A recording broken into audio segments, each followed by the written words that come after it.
Still only eyelashes. Still only eyebrows. How's it going, buddy?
Okay.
Little Rockets.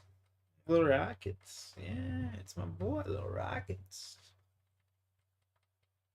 Oh, Little Rockets.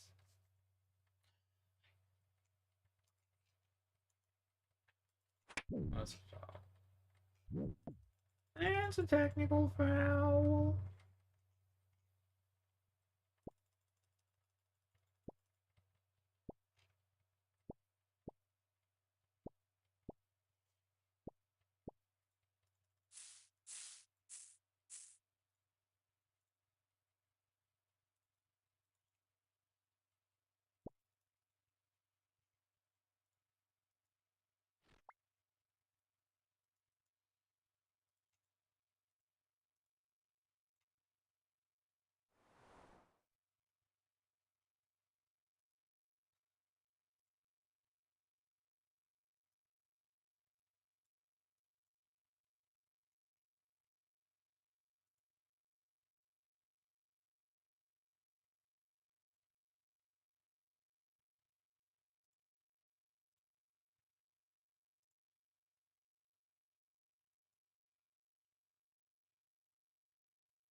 Yo, Mr. Negative, what's up, dude?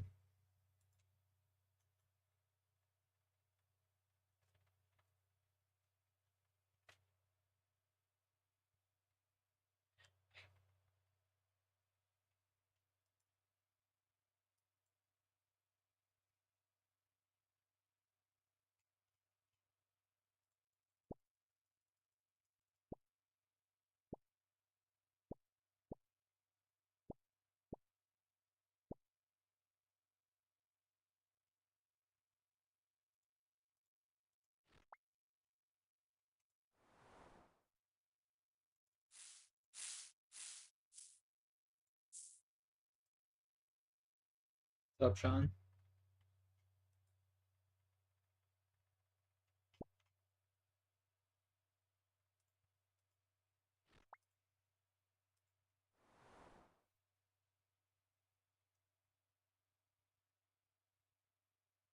Getting ready to take your little man. That's what's up. Good for you, man. Good for you.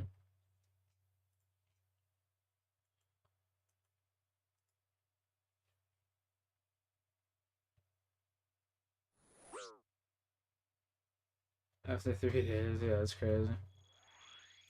Just got back from the lawyers.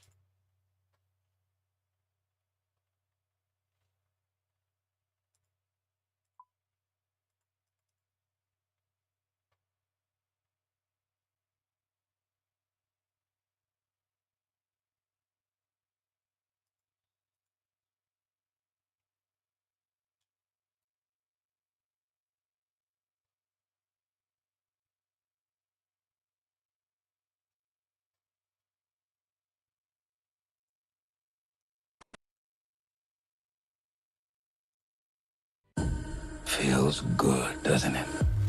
Being more than human.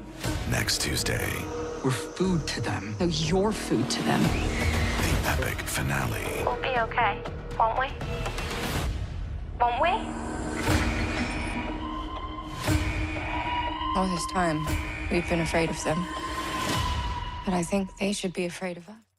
Welcome back, everyone. It's Charlie. This will be my Alien Earth Episode 8 trailer video. Big reminder, it is the finale, so there's a bunch of plot lines, storylines they have to wrap up and tease potential Season 2, if they are going to do a Season 2. Most people claim that they've already said that they are. I haven't seen any official language about that yet, but it does seem like they want to do a Season 2.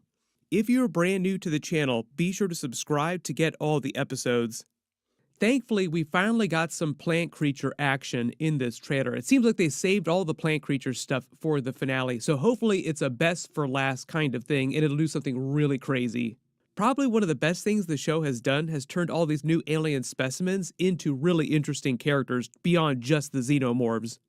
This episode title is The Real Monsters, which is more of a reference to, I think, the humans and the prodigy people on the show, even the Weyland-Yutani people. Wendy mentions literally when they're all locked here in the containment cell, not too far away from where Morrow and the Weyland-Yutani soldiers are, you can actually see a much better look at what their prison cell is. It's like in the middle of this giant room here, so I don't think that Morrow is right next to him. So in the trailer footage, when Morrow is talking to someone else about not being fully human, he might just be talking to Slightly, because remember, he still had that remote connection to him, like the little device that he planted on Slightly that allowed him to talk inside his head.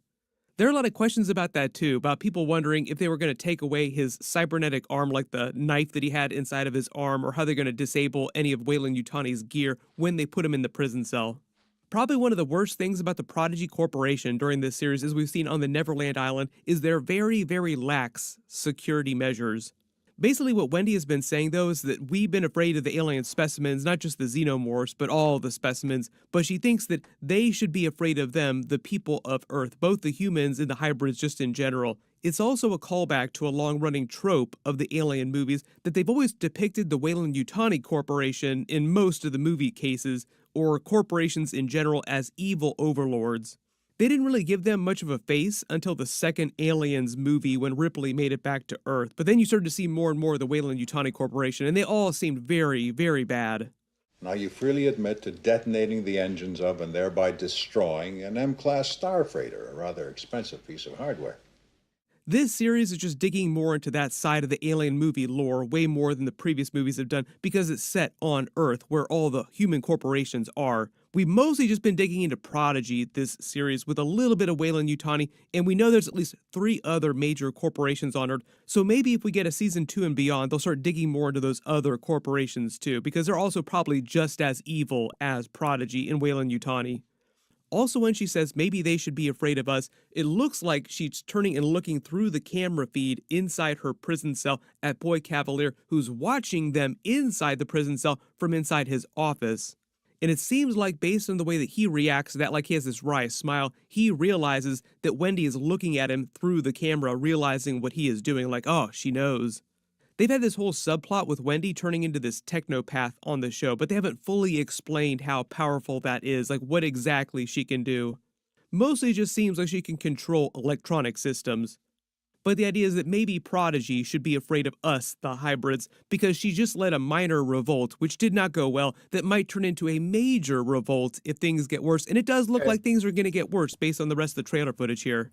Seems like all chaos breaks loose on the Prodigy base. But at the beginning of the trailer, they start with a wider shot of the Neverland Island, then a shot of Morrow inside his prison cell. Notice his face looks all messed up like he's been in fights. Maybe he's been fighting with some of the other guards at Prodigy, or he's been fighting with Kirsch. They've been hyping up a battle between the two of them like it seemed like they both wanted to kill each other. When he says it feels good to be more than human and it cuts to the shot of the hybrids inside their prison cell, they make it seem like he's talking to Slightly. He could be talking to somebody else right in front of him. And based on some of the other trailer footage, we know that all 5 of the remaining hybrids that are currently intact are inside that same prison cell. Even Curly, who seemed like she's the one that was going to sell the group out to Dame Sylvia. But the whole thing is that Dame Sylvia also said that she was going to do something to protect the hybrids no matter what. So it does seem like she's going to try and redeem herself after she threw her husband Arthur under the bus. She's also still got to find out about what happened to Arthur at some point, which will also probably help her turn against Prodigy even more.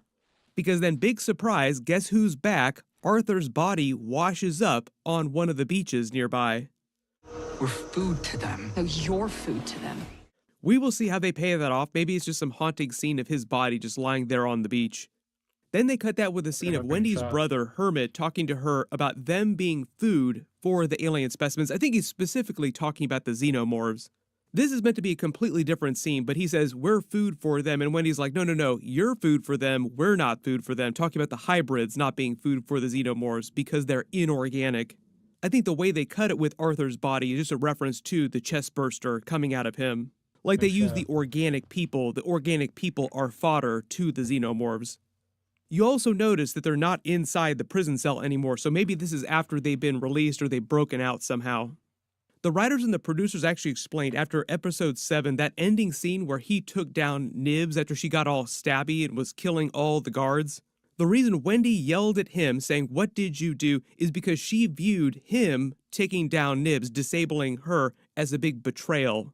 And part of the idea she started to realize in episode 7 is that maybe being human was not so good because the humans started to seem like the bad people, like the prodigy people are the real villains here.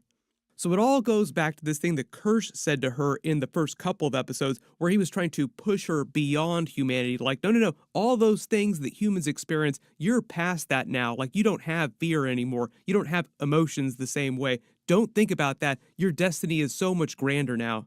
So it seems like Wendy is being pushed on this path to evolve beyond humanity, just in general. You also remember, it seems like Boy Cavalier also might want to use Teocellus, the eyeball creature, inside Wendy's brother here. There's a lot of theories about who he was talking about when he came up with the idea, like, no, I've got the perfect candidate to use. Just the way they edited episode 7, where they cut directly to his face after he said that, made it seem like they wanted you to think that he was going to be the person that Boy Cavalier would use for that, but he could wind up using someone else. There could be a big twist with that. We still don't know if Eyeball can actually use one of the hybrid brains to do this, because they do have eyes, but the way their biology works is way different because they're mostly mechanical. Probably the closest thing we know would work just fine would be Morrow, because he's mostly organic with just a little bit of cybernetic parts. Also kind of hoping that they also pay off the idea that the Eyeball takes over Boy Cavalier. When Wendy says your food to them, you see her xenomorph, Wendy Jr., running through the woods. There's a path nearby. So remember, she told it to follow and hide. So it's probably just near the base, getting ready to help her when she calls for it.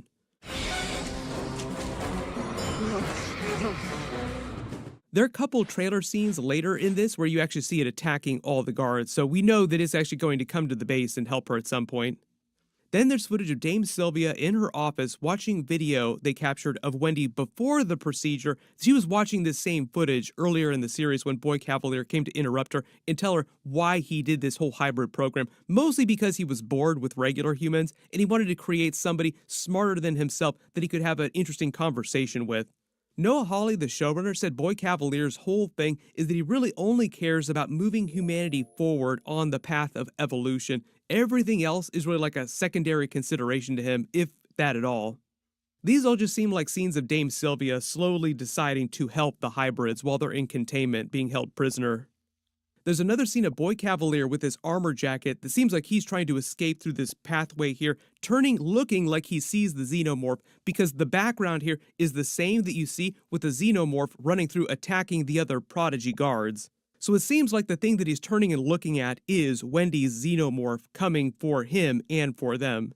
That being said, I would not be surprised if he survives this. Like, it doesn't feel like they're showing his death here. He might go out in some more ironic way if he does go out in the finale. But remember, if they want a season 2, he's actually probably one of the more interesting characters on the show. They really want you to hate his character and want him to die. Usually those are the characters that wind up surviving to future seasons.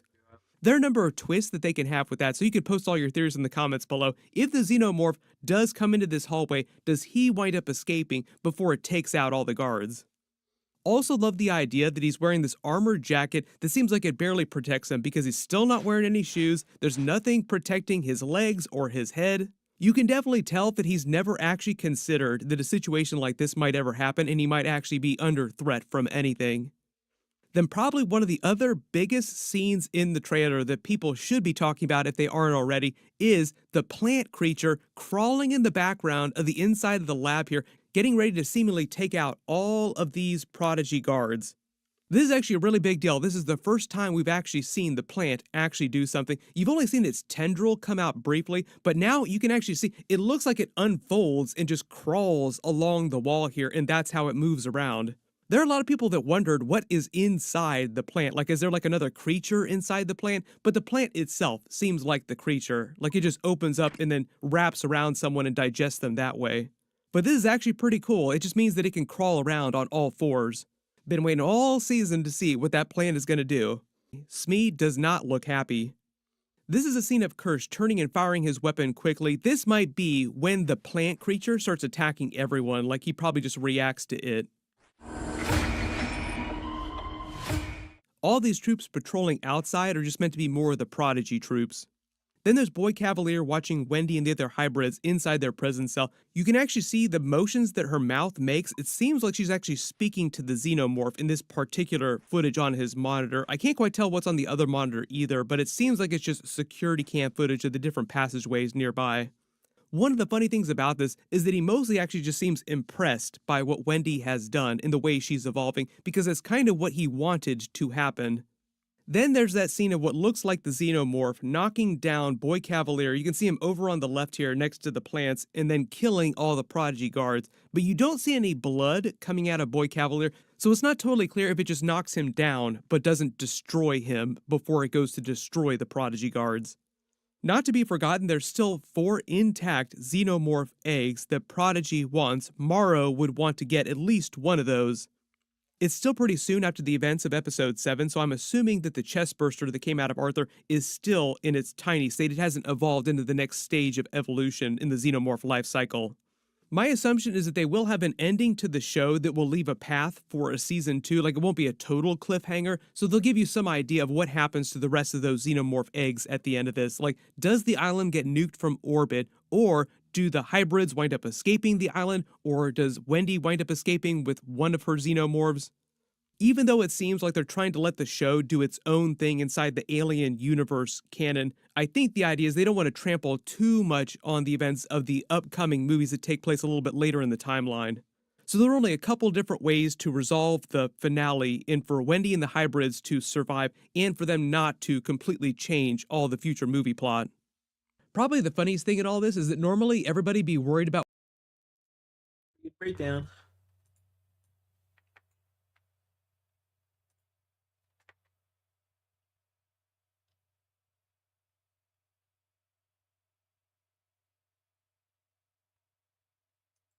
GM, I'm No Monkey, and I'm joined today only by my cameraman, Skritic. Together, we're scouring the outer islands of Gielinor Seas in search of the deadliest Slayer creatures. From the volcanic equator to the frozen north, let's see what we can find in today's episode of Gielinor's Deadliest.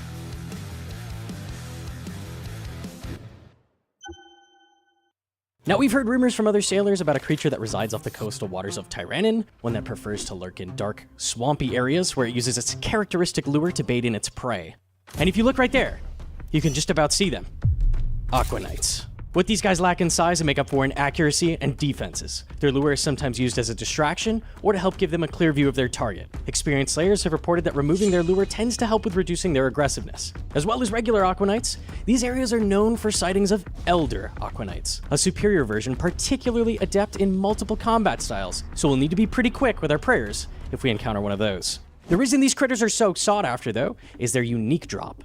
The Aquanite Tendon. Combined with a Mithril Bar, you can create an Aquanite Hopper. This is a ranged offhand that provides a small chance for crossbows to fire twice instead of once. Of course, the second bolt does suffer from reduced effectiveness, but generally speaking, this can make your average crossbow pack much more of a punch. There's so much that's fascinating about this creature, and you'll be able to get your hands on task extensions. But before we get too invested, we've got other islands to explore. Our next creature sees us venturing deep into the frozen north. A long-forgotten landscape beyond the Fremnik border is home to ancient beasts entombed in permafrost. Frost dragons. If you catch a glimpse of their shimmering scales, then you better have come prepared. These beasts are territorial, and unlike other dragons, their weapon is a chilling frost breath that freezes their prey solid, making an easy snack to come back to later. Here's what you need to know. You'll need special protection before taking one of these on, and you might also want to take advantage of their particular weakness to stab, ranged, or fire spells. Frost dragons can be fought at any time, Slayer task or not, but get them as an assignment, and you'll have even more reason to hunt them down, particularly as they'll drop 2 lucrative resources. Frost dragon bones yield a generous amount of prayer experience when buried, somewhere between lava dragons and hydra bones, and you can really take advantage of the experience gained when breaking them down into bone shards. Frost dragons also drop dragon metal sheets, which are a valuable resource used to fortify ships. That reminds me. Skritic, did you remember to pack the anti-dragonfire shield? From the freezing north of the scorching south, we've set to sail somewhere very different. Charred Island. Here in the shadow of fire and ash lurk the lava strike worms. Some say they were born from violent volcanic eruptions eons ago, molten fury given living form. Other rumors that they were created through twisted magic. While the truth has been long lost, we're here to get a look at them up close. Strikeworms are relentless hunters, burrowing beneath molten rock, then erupting without warning to ambush anything foolish enough to get too close. When they strike, they can lash out with melee, or attack from a distance with ranged. This right here, this is a real terror. The Magma Strikeworm, a superior variant. Larger, more deadly, and far more cunning. It can burrow itself completely underground and burst upwards for a devastating surprise attack. Standing still or hesitating is ill-advised. It's single-way combat down here, which means no backup, no cannons, just you and the worms. That means survival depends entirely on your preparation, reflexes, and maybe a little magic. But be warned, while some spells weaken strikeworms, others can make them even stronger. Adventurers often explore these caverns for strikeworm bones. These give 60 prayer experience when buried and can also be broken down into bone shards. And just like frost dragons, strikeworms can drop dragon metal sheets to reinforce your sailing capabilities. While Charred Island is home to some other more familiar Slayer creatures, we're really on the lookout for new, unique ones. So let's move on. Our final destination is the Great Conch. To the native Tortugans, this is sacred ground, their ancestral homeland. But centuries ago, the skies above it were claimed by a predator so fearsome, the Tortugans have been forced to live in its shadow ever since. The Griffin. Half lion, half bird, and 100% apex predator. Griffins are aerial hunters that see lone Tortugans and their young as nothing more than their next meal. The hatchlings, still too small to defend themselves, make for an easy snack. But don't be fooled. To a hungry griffin, adventures taste just the same. You can first encounter the griffins through the Tortugan questline. They're savage melee fighters, and their weakness lies in magic, especially air spells. Melee can do the trick as well if you're brave enough to get close, but here's the twist. If you're too light, griffins will be able to knock you back with their powerful wings and can stun you momentarily. Luckily, we came prepared. Griffins can be assigned as a Slayer task once unlocked and can be found in single and multi-combat areas. Although if you thought the regular Griffins were deadly, just wait. Superior Griffins are even bigger and twice as cunning, with unique attacks that force you to think on your feet. If you want to survive, you'll need to borrow a few tricks from the Tortugans themselves. Griffins and their superior variants drop Griffin Feathers, a token of your triumph used to charge an all-new item. The Horn of Plenty. A hunter's dream tool. Charged with Griffin Feathers, the horn provides an invisible boost to Hunter, consuming a charge every 1 out of 25 Hunter catches. Additionally, the horn can be toggled to give a 1 in 10 chance to double a Hunter catch, consuming an additional feather. This tool will be invaluable to hunters looking to capitalize on profitable hunting trips. And then, there's the Shellbane Griffin. A mid-level, solo instance Slayer boss. But don't let the word mid fool you. This predator's wings generate hurricane force gales, hurling adventurers across the battlefield. And if that wasn't enough, its glands are capable of generating corrosive spit that sears through flesh. You want to make sure you keep your skin covered and stay light on your feet in this encounter. In addition to Griffin Feathers, the Shellbane Griffin has a chance to drop the Gleaming Rapier, a deadly new stab weapon with power that makes it a perfect stepping stone between the Dragon Sword and Zami Hasta. Think of it as the stab equivalent of the zombie axe. All of these rewards make Griffins an incredibly appealing assignment for Slayers who are willing to navigate the rough seas. And you never know, you might just walk away with a little Griffin of your own. Just remember, on the Great Conch, you're not at the top of the food chain. Step onto the island unprepared, and you'll soon learn what it means to be prey. And that's our journey, from the seas to the skies, the ocean. Sick.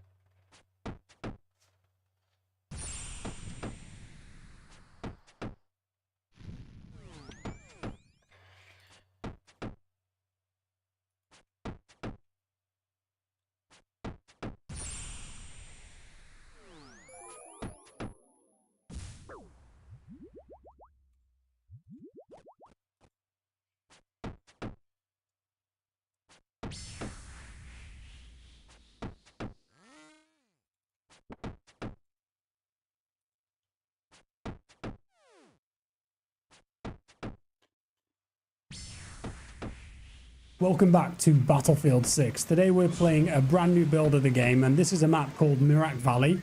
We're also going to be checking out Operation Firestorm. And this build has got so much new stuff in it. There's a load of new guns, gadgets, vehicles, vehicle customization, so I'm going to try and show you as much as I possibly can, starting off with a jet bombing everything apparently. Anyways, the ladder. So this is a gadget for the assault class. You basically equip it, and if it's white you can put it down, if it's red you can't. So for example, I want to get on this roof here, deploy it, and that's it. Nice and easy. And then when you're actually on the location, you can pick it up afterwards. You go quite big with it too. Here, for example, I want to get in that window, do a flank. Look at the length on that. Whew. So in both of those examples, it was deployed as a ramp because I could run up it. And that's based on the angle. Now I'm going to show you what it's like as a ladder. So if the angle is quite steep, it goes into ladder mode and you have to actually climb it. So here, you could blow that wall out, make your own flank here. And then you're in. Surprise. Pick it up, use it again. This is a great example here. So somebody else has put these down. You could go up that one and then up again. And this is a lovely little flank that you could make. And then you could go up even further maybe. Like this. Up we go. I hope there's lots of Easter eggs with this thing. Pick that up. You can do it flat as well. So let's say you wanted to cross this gap here. There it is. And that's the ladder. This is the sledgehammer. It's a melee weapon. So you can use this to knock down walls. So I think I could just destroy this whole building if I wanted to. Go full Bob the Builder. Bob the Builder. Only takes a couple of hits per wall. Look at that. Ruined. Just destroyed that house. You can take out floors with it too. So as long as this... Yeah, okay. So anyway, I started whacking. Bosh. These buildings need a bit more structural integrity, I think. Oh my god. That is so fun though, being able to do that. You imagine all the different tactical routes that you could open up with this. Can I jump? Oh, I can jump and hit it. Bring it down on top of me. Now you can use the rubble. Jump up. Oh my god. Yeah, that building's gone. This is the new weapon inspect too. So you press the inspect key. And then you can use your mouse or analog stick on your controller and just rotate whatever direction you want. You want to look at specific details, you can do that. You can do it with pistols too. That's pretty cool. Very nice. So I think based on the opening scene of the PC trailer, if I shoot that counterweight there enough times, the crane's going to fall down. That's 8? How many?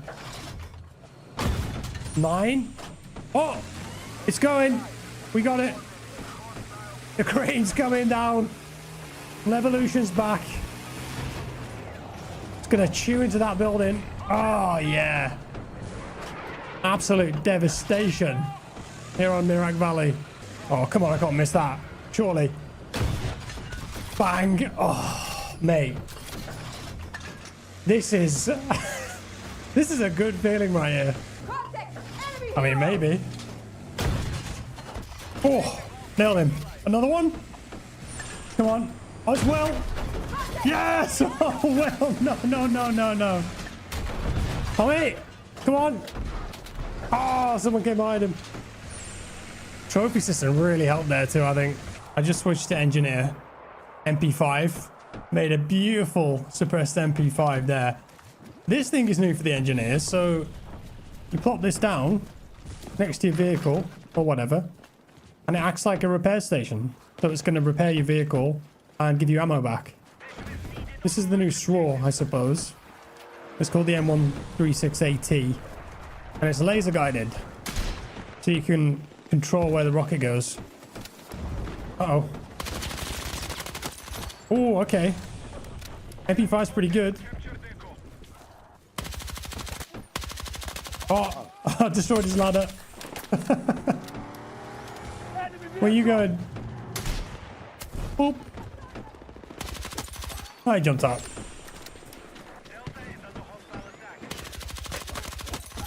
Yeah, that feels pretty nice, man. So here's the new EOD bot. Deploy him. Look at him go. Oh, there's me. So I've got some new functions here. I can put mines down, like so. Too close to that, I think. There we go. You can do 3 at once.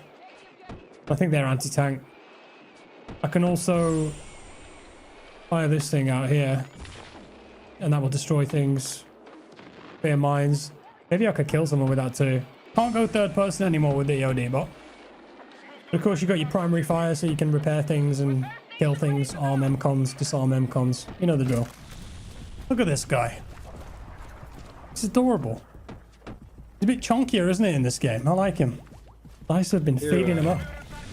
NATO don't belong here. This freaking dude. What's up, oh my Jan? god. Where's the... I see your messages here. I'm just fighting this goober. Oh no. He went flying. Oh. This game doesn't even look that good. I ain't gonna lie. That game doesn't even look that good.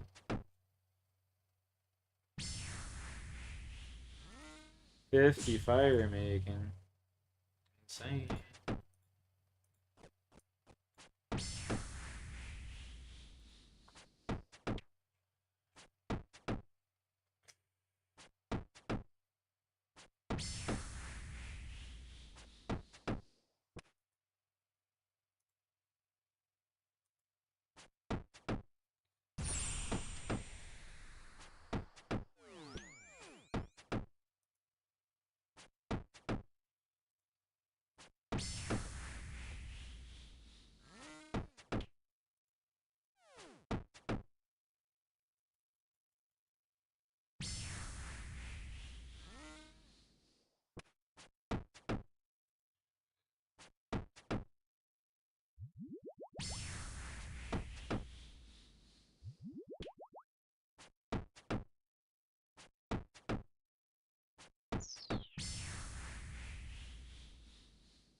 Got 600 total level? God damn, bro.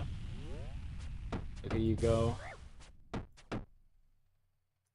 Have me wondering what my total level was now. 1686. Jeez.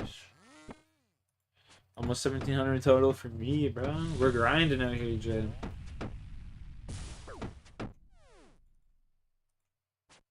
Grinding.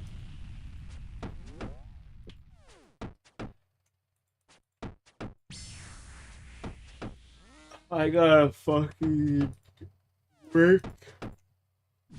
Today is gonna be so bitchin'.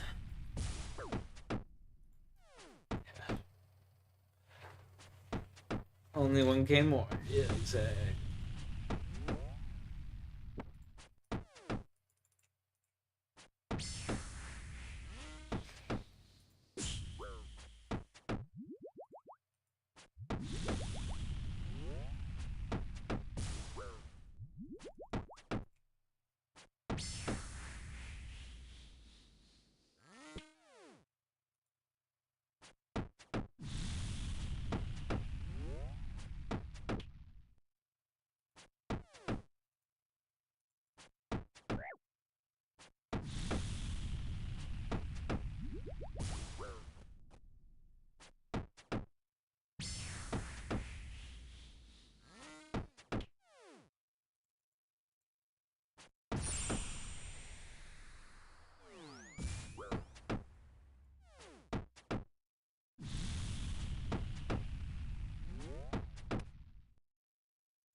Only one motherfucking K more.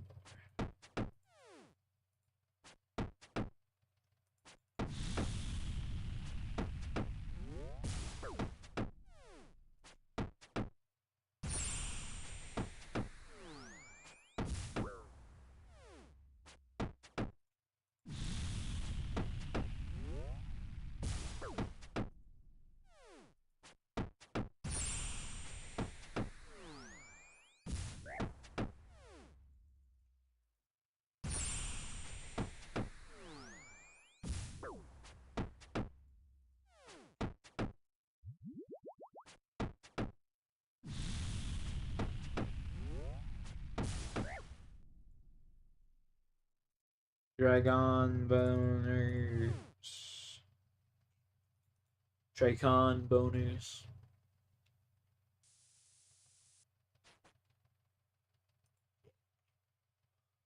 You alright there, buddy?